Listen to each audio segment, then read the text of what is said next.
Okay, this video is for Dark Night Watcher, one of my subscribers, and he had some questions on the catfish throats and how they operated, how strong they were, specifically using a pipe trap with a throat on both ends. When you picked it up by one end, would the throat be strong enough to hold all the catfish and keep them from slipping back out? And I thought that was a great question. And as far as just some background, as a general rule, the smaller your pipe, the smaller the size fish you're going to catch. And an 8-inch pipe is a pretty small pipe.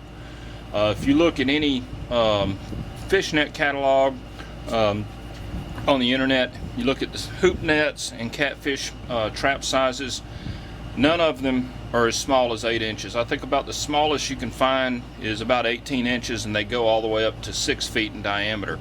So 8 inches is really, really small.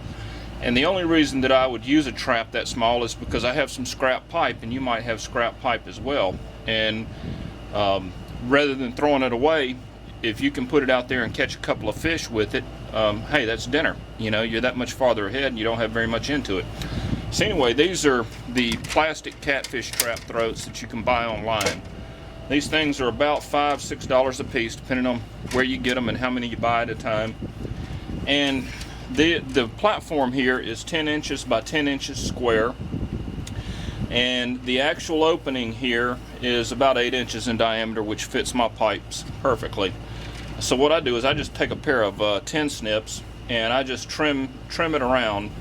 Probably about a ½ an inch outside the base of the cone right there, and that gives me a good lip to mount it in my pipe. Now you can look at this and you can see this. Now I've trimmed this opening right here. As a matter of fact, let me get one that's stock. This is one that is stock that I haven't trimmed, and you can see how narrow that opening is right there.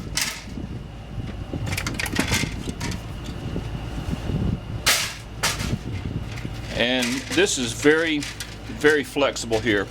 You can stick your fingers and you can see it gives very easily.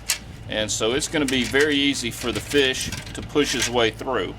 But of course, when he tries to get out, it's very difficult for him to get out. And it has a good degree of rigidity because all the slats are pushing against each other.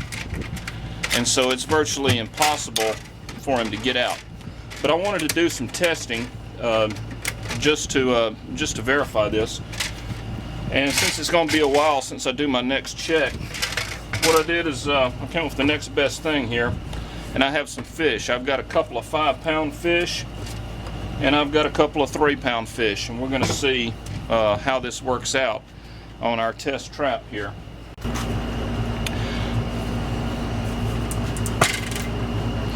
Okay, what I've done is I've taken one of these throats, I've trimmed it like I described, and I've just zip tied it in on each side to hold it in place. And you can see the other end is open, the other end of the pipe is open, and there's nothing in it.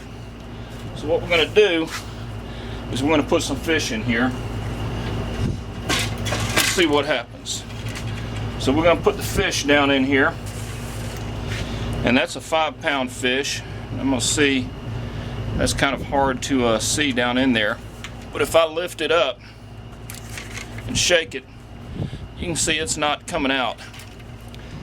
I'm going to try and get some more light down in here, but you can see that fish is in there, and hopefully you can see the throat, how it's collapsing in on itself, and it's not letting that fish out. So let's add a little more. Let's add another 5-pound fish. Let's shake it around, and once again you can see they're still in there, and you can see how that's pretty much collapsed in on itself down there. That's probably going to be hard to see on the video, but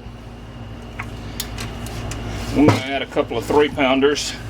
I'm going to throw those in there, and you can see now they're starting to pile up on top of each other, which is what would happen. But nothing's coming out, nothing's bending the slats up on the bottom.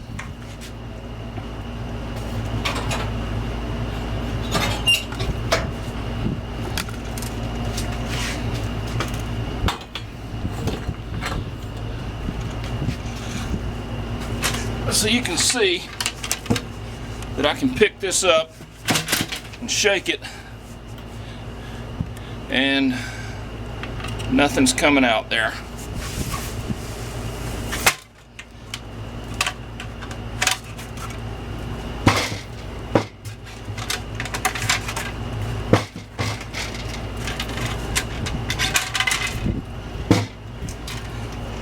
So that was 16 pounds of weight in there.